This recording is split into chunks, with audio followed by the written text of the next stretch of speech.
আচ্ছা, কী অবস্থা সবার?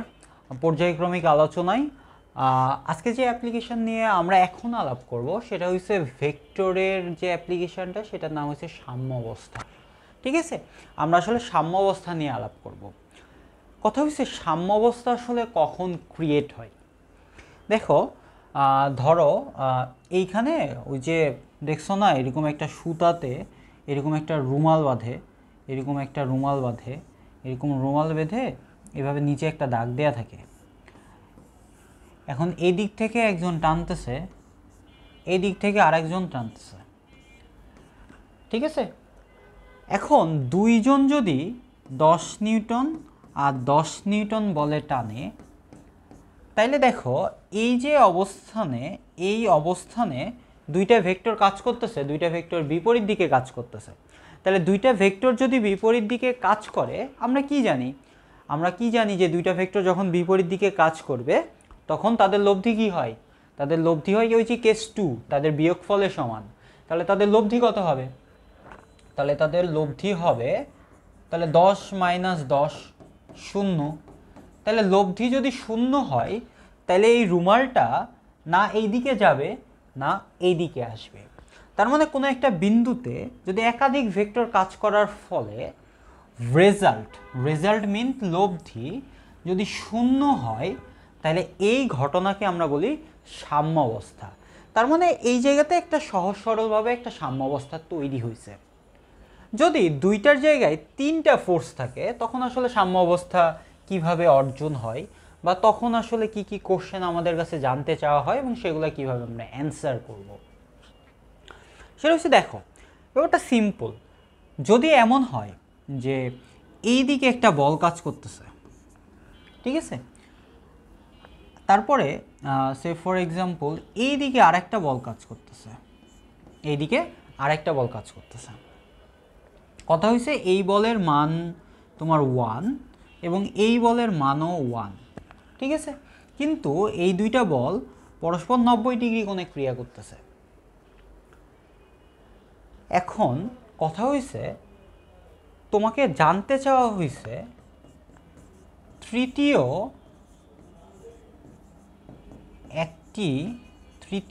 একটি বলের মান ও দিক কত হলে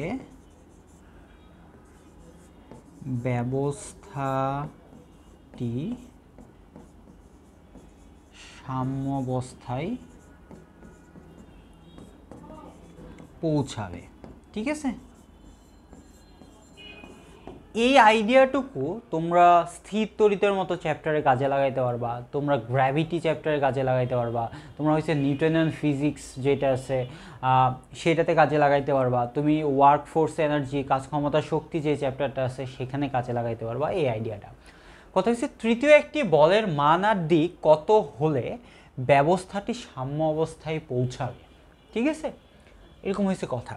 তাহলে আলাপটা দেখো, এখানে যে জায়গাতে আমরা কি বললাম যে যখন আসলে দুইটা বল কাজ করতেছে, 2টা হোক 3টা হোক 4টা হোক, কখন সাম্য অবস্থা ক্রিয়েট হয়? যখন তাদের লব্ধিটা 0 হয়, মানে কি ফলাফলটা 0 হবে। ফলাফল 0 হওয়ার একটা সরল উদাহরণ কি দেখাইলাম, এই যে এই দিক বরাবর একটা বল কাজ করতেছে, এই দিক বরাবর আরেকটা বল কাজ করতেছে, দুইটা যদি সমান সমান হয়, এই যে 10 10, তাইলে লব্ধি হয় বিয়োগফলের সমান 0 হয় অ্যান্সার। তার মানে উদ্দেশ্য কি, একটা বিন্দুতে দুইজন যদি সমান মানের বল বিপরীত দিকে ক্রিয়া করে, তখন আসলে ওইটার রেজাল্ট কত হয়? 0। তাহলে কি ঘটনা, একটা হচ্ছে সমান মানের, আর 2 নম্বর শর্ত হইছে বিপরীত দিক, সমান মানের বিপরীত দিক। ঠিক আছে, তার মানে সমান মানের বল যদি বিপরীত দিকে কাজ করে তাহলে আসলে সাম্য অবস্থা অর্জিত হয়। ওকে, আমরা এই আইডিয়াটুকুই কাজে লাগাবো এখানে। কথা হচ্ছে তৃতীয় একটি বলের মান ও দিক কত হলে ব্যবস্থাটি সাম্য অবস্থায় পৌঁছাবে। তার মানে আলটিমেটলি তোমাকে জানতে চাইছে যে 3 নম্বর বলটা কত হইতে হবে এবং 3 নম্বর বলটা কোন দিকে কাজ করতে হবে, যেন এই যে বিন্দু, এই বিন্দুতে সাম্য অবস্থা ক্রিয়েট হয়, মানে এই বিন্দুতে রেজাল্ট কত হয়, 0 হয়। তাহলে সবার আগে আমাকে বুঝতে হবে যে এই যে 1 আর এই 1, এই দুই বান্দাটা এই বিন্দুর কি সর্বনাশটা করছে, মানে এই বিন্দুতে আসলে এই দুই বান্দার প্রভাবটা কত। তাহলে 1 1 দুইটা পরস্পর 90 ডিগ্রি কোণে ক্রিয়া করতেছে। ওই যে আমরা যে কেস পড়ছিলাম, যখন দুইটা ভেক্টর পরস্পর লম্ব, তখন তাদের লব্ধি কি হয়, তখন তাদের লব্ধি হয় জাস্ট √1 এর উপর স্কোয়ার যোগ 1 এর উপর স্কোয়ার। তার মানে তাদের লব্ধির মান কত হবে, 1 1 2, তার মানে তাদের লব্ধির মান হবে √2। এখন কথা হয়েছে আমরা লব্ধির মান পাইলাম, এবার দিক কত হবে। আমরা দেখছি যে দিক সমান সমান tan থিটা। আমি ধরে নিলাম এই লব্ধির মানটা হয়েছে √2 বের হয়েছে এবং সেটা এর সাথে থিটা ডিগ্রি কোণ তৈরি করছে। তাহলে ওই যে ওই একই সিদ্ধান্ত, তাহলে কত হয় 1/1, তাইলে theta equal to tan inverse 1/1। তাহলে tan ইনভার্স 1/1 মানে কত হবে 1, তার মানে কি theta tan inverse 1, that means theta কত 45 ডিগ্রি। তার মানে লব্ধির দিক কত হবে 45 ডিগ্রি, তার মানে এই থিটা কত হবে 45 ডিগ্রি। এখান থেকে আমরা আরেকটা অন্য সিদ্ধান্ত মনে রাখতে পারি, সেটা হচ্ছে যখনই দুইটা সমমানের ভেক্টর 90 ডিগ্রি বরাবর ক্রিয়া করবে, মানে যে ডিগ্রি বরাবরই ক্রিয়া করুক তাদের লব্ধি হয় একদম মাঝখান বরাবর। মানে দুইটা সমমানের ভেক্টর যে ডিগ্রি বরাবর আসলে ক্রিয়া করবে, লব্ধির দিক হবে তাদের একদম মাঝখান বরাবর, একদম মিডিল পয়েন্ট, মানে দুই পাশে সেম পরিমাণ অ্যাঙ্গেলটা থাকবে। ঠিক আছে, ওকে ফাইন। না হয় আসলে উপাংশগুলো ব্যালেন্স হবে না, এটা সত্য এবং এটা এইভাবেই বিভাজিত হয়। ওকে, তার মানে আমরা বুঝলাম যে দুইটা সমমানের ভেক্টর যদি সমমানের ভেক্টর হয়, তারা আসলে মধ্যবর্তী কোণকে কি করে, সমদ্বিখণ্ডিত করে, মানে সমান দুই ভাগে ভাগ করে। তাহলে এখানকার ফার্স্ট লার্নিং আউটকাম যেটা, সেটা হচ্ছে সমমানের দুইটা ভেক্টর তাদের মধ্যবর্তী কোণকে সমদ্বিখণ্ডিত করে, রাইট। সেকেন্ডলি আমরা আবার পয়েন্টে আসি, সেটা হচ্ছে আমরা এখন কি পাইলাম, যে এই যে 1 1 সর্বনাশটা করছে, এই পয়েন্টের উপর এখন √2 ফোর্স কাজ করতেছে যেটা লব্ধি, এবং সেটা 45 ডিগ্রি অ্যাঙ্গেলে কাজ করতেছে। আমার উদ্দেশ্য কি, আমার উদ্দেশ্য হয়েছে আমার ওই 3 নম্বর বলটা অ্যাপ্লাই করতে হবে, যেন এই জায়গায় লব্ধিটা শূন্য হয়, কারণ উদ্দেশ্য হয়েছে আমার সাম্য অবস্থা অর্জন করতে হবে। এখন কথা হয়েছে ওই যে রুমালের কথা চিন্তা করো, কখন হবে, যখন সমমানের দুইটা ভেক্টর বিপরীত দিকে কাজ করবে তখন কি হবে, লব্ধি শূন্য। তার মানে মান সমান হইতে হবে, বিপরীত দিকে কাজ করতে হবে। এইবার আসো, তার মানে আমার 3 নম্বর যে ভেক্টরটা, সেই ভেক্টরটা কোন দিক বরাবর আমি দিব, একদম এটার উল্টা দিকে, এবং সেটার মান কত দিব, √2। তার মানে √2 মানের কোনো একটা ভেক্টর যদি ঠিক এই দিকে কাজ করে, তাইলে এখন কি হবে, এখন তো এও নাই, কারণ এই 1ও নাই, এই 1ও নাই, কারণ আমি তার ফলাফল বের করে ফেলছি, তার মানে মনে করে এই জিনিসটা নাই। তাহলে এখন কোন জিনিসটা আছে, ধরে নাও এখন তো ফলাফল বের করে ফেলছি, তার মানে আমার কাছে এই জিনিসটা নাই, আর এই জিনিসের এগুলার কোনো অস্তিত্ব নাই, এগুলার কোনো অস্তিত্ব নাই। ঠিক আছে, এগুলার কোনো অস্তিত্ব নাই। আমার কাছে দুইটা জিনিস আছে, সেই দুইটা জিনিসটা কি, আমার কাছে এই বরাবর একটা ভেক্টর আছে যেটার মান √2, এবং আমাকে চাওয়া হয়েছে 3 নম্বর ভেক্টরটা কত হইলে আর কোন দিকে কাজ করলে সেটা সাম্য অবস্থা ক্রিয়েট করবে। আমার ঝামেলা ছিল এই বিন্দুতে, যেটাতে এই √2 ছিল, কিন্তু আমাকে ওটা ব্যালেন্স করতে হবে। তাহলে আমি কি করব, একদম ওই √2 এর মানের সমান এবং বিপরীতমুখী একটা ভেক্টর নিয়ে আমরা আলাপটা করব। √2 মানের সমান এবং বিপরীতমুখী একটা ভেক্টর আমরা ওই 3 নম্বর ভেক্টর হিসাবে ধরবো, মানে এই যে ভেক্টরটা, এইটাই হবে আমার ওই যে তৃতীয় ভেক্টর। তার মানে উত্তরটা কত, তৃতীয় ভেক্টরের মান হবে √2 এবং দিক হবে ওই বাকি যেই দুইটা ভেক্টর ছিল, আগের দুটা ভেক্টরের, মানে ওই যে দুইটা ভেক্টর ছিল তাদের লব্ধির বিপরীতমুখী। মানে কি, লব্ধির সাথে 180 ডিগ্রি কোণ, মানে তাদের যে লব্ধি, এই যে √2 এর সাথে 180 ডিগ্রি অ্যাঙ্গেলে আমি √2 মানের যদি কোনো একটা বল নিই, তাইলে ওই বলটা তৃতীয় বল এবং ওই বলটা এই সাম্য অবস্থাটা তৈরি করবে। ঠিক আছে, তার মানে দিন শেষে আউটকাম কি, সেটা হইছে কখন সাম্য অবস্থা ক্রিয়েট হয়। ওই যে আমি রুমালের উদাহরণটা মনে রাখবো সবসময়, এবং দেখব যে যখন আসলে দুইটা ভেক্টর দিছে, আমাকে 3 নম্বর একটা ভেক্টর বের করতে বলছে, বা 3টা দিছে 4 নম্বর একটা বের করতে বলছে, যতই বলুক না কেন সলিউশনের ওয়ে হইছে যতগুলো ভেক্টর বলবে তার লব্ধি বের করব এবং তার লব্ধি দিকটা বের করব।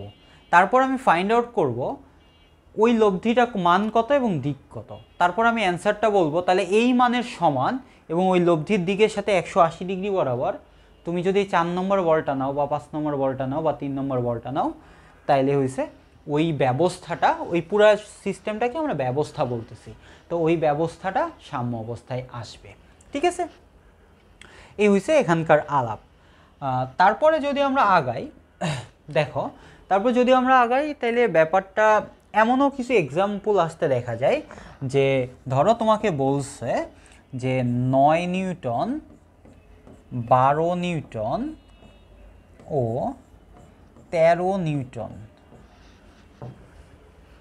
বা হইছে 9, 12 ও 15 নিউটন মানের 3টি বল সাম্যাবস্থা তৈরি করলে এদের মধ্যবর্তী কোণ কত। সরি, 9 নিউটন, 12 নিউটন আর 15 নিউটন মানে 3টা বল সাম্য অবস্থা তৈরি করলে তোমাকে বলা হয়েছে 9 ও 12 নিউটনের 9 ও 12 নিউটনের মধ্যবর্তী কোণ কত। তোমাকে বলা হয়েছে 9 ও 12 নিউটনের মধ্যবর্তী কোণ কত, রাইট? এইটা আরেক টাইপ অফ ম্যাথ। তাহলে এইখানে আমরা আসলে মোটামুটি প্রায় 3 টাইপের ম্যাথ আমরা দেখলাম আর কি। ঠিক আছে, এটা আমাদের আরেক টাইপের ম্যাথ। সেটা হচ্ছে বলছে যে এইরকম 3টা ফোর্স, 3টা বল একটা সাম্য অবস্থা তৈরি করছে। তাহলে যদি করে তাহলে 9 আর 12-র মধ্যবর্তী তুমি কোণ বের করো। কোশ্চেনটা অনেক কঠিন মনে হইতে পারে, কিন্তু যদি আমরা চিন্তা করি একটু, যদি আমরা নিজেদের সাথে একটু আলাপ করি, তাহলে আসলে কোশ্চেনটা সহজ। কেন সহজ? কথা হইছে যখনই তোমাকে বলবে যে 9, 12 আর 15 নিউটন মানের 3টা বল সাম্য অবস্থা ক্রিয়েট করবে, তখন তো ভাই আমি তো জানি যে আসলে কখন এই সাম্য অবস্থা ক্রিয়েট করবে, যখন আসলে এদের যে কোনো 2টা লব্ধির মান বাকিটার সমান হবে।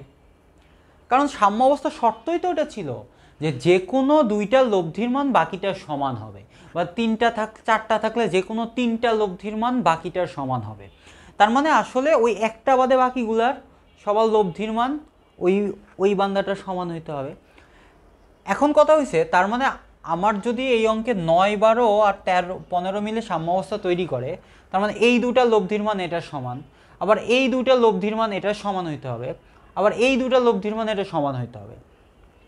আমাকে বলছে 9 আর 12-র মধ্যবর্তী কোণ কত। 9 আর 12-র মধ্যবর্তী কোণ। এখন দেখো মনে আছে কি না যে ভেক্টরে যখন আমরা লব্ধি সূত্রটা পড়ছিলাম, তখন আমরা কিভাবে পড়ছিলাম যে আমরা আসলে আলফাটা বের করতাম। সেই আলফাটা কি ছিল? আলফাটা ছিল হচ্ছে 2টা ভেক্টরের মধ্যবর্তী কোণ, তাই তো? তার মানে 2টা ভেক্টরের মধ্যবর্তী কোণ ছিল আলফা। এখন কথা হচ্ছে আমি ক্লেভারলি তাইলে আমি এটা ধরবো যে তাইলে 9 আর 12 এই দুটাকে আমি যদি ভেক্টর ধরি, তাহলে তাদের লব্ধি হবে 15। কারণ যে কোনো 2টার লব্ধি তৃতীয়টার সমান হইতে হবে মানের, একটু আগেও আমরা দেখছি। তার মানে আমার ধরা 2টা ভেক্টর কি, এই যে 9 আর 12, তাহলে এদের লব্ধির সূত্র কি?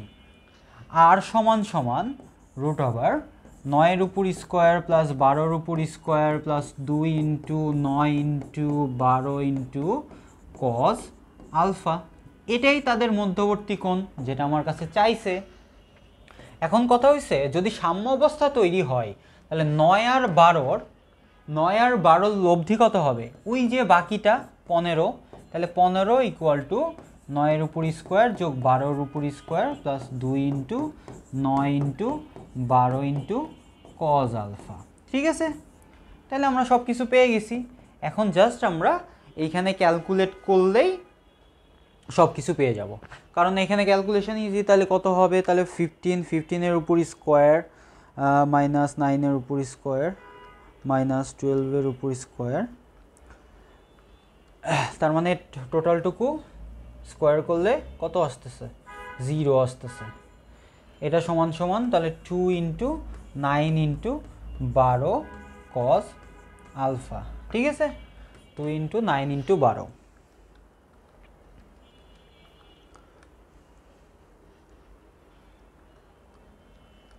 ঠিক আছে, তাইলে এইখানে 2 ইন্টু 9 ইন্টু 12 এটাকে যদি এই পাশে ডিভাইড করে দিই তাহলে কজ আলফা ইকুয়াল টু 0 আসবে।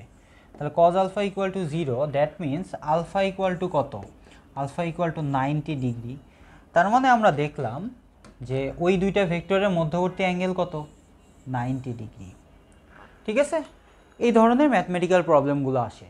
যদি আমাকে বলতো যে 9 আর 15 নিউটনের মধ্যবর্তী কোণ কত, তখন আমি লিখতাম 9 স্কোয়ার, তখন আমি লিখতাম 9 স্কোয়ার যোগ 15 square plus 2 into 9 into 15 cos alpha equal to লব্ধির মান তখন কত হইতো, 9 আর 15 বলছে, তাহলে বাকি আছে কে 12, তখন লব্ধির মান হইতো 12। তার মানে যে দুইটা বলবে সেই দুইটা আমি এই পাশটায় লিখবো এবং তাদের মধ্যবর্তী কোণ যখন চাইবে, এবং তাহলে বাকি যেটা থাকবে সেটা তার লব্ধি সমান। এই আইডিয়াটুকুই সাম্য অবস্থার আইডিয়া। ঠিক আছে, আশা করি এই জিনিসটা আমরা ভালোভাবে এই জায়গাতে ডাইজেস্ট করে যাব, যাতে আমরা পরবর্তীতে কোনো অধ্যায়ে এই জিনিসটা সম্পর্কে যখন আমার মানে এই জিনিসটা নিয়ে আমার আলাপ করতে হবে, তখন আসলে আমরা এই জিনিসটা অনেক আগে থেকে জেনে থাকি এবং অ্যাডভান্স হয়ে থাকি এই জায়গাগুলোতে। Thank you so much.